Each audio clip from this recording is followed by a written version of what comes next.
इकडे अंबादास दानवे आणि चंद्रकांत खैरेंना या दोघांपैकी नेमकी कोणाला उमेदवारी मिळणार आहे ते आज ठरणार आहे। उद्धव ठाकरेंनी या दोघांनाही आज मातोश्रीवरती बोलावलेलं आहे। दोघांमध्येही वाद मिटवण्यासाठी आज मातोश्रीवरती बोलावून उद्धव ठाकरे निर्णय घेणार आहेत। चंद्रकांत खैरे यांची उमेदवारी जवळपास निश्चित झाल्याचं बोललं जात आहे।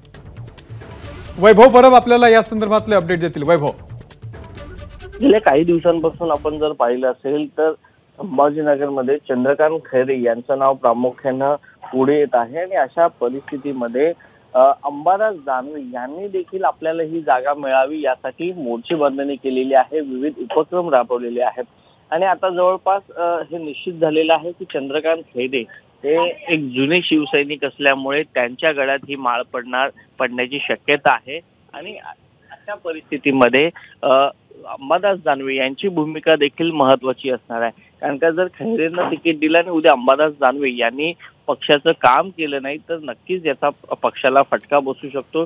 एक जागा आहे ही पराभूत होऊ शकते।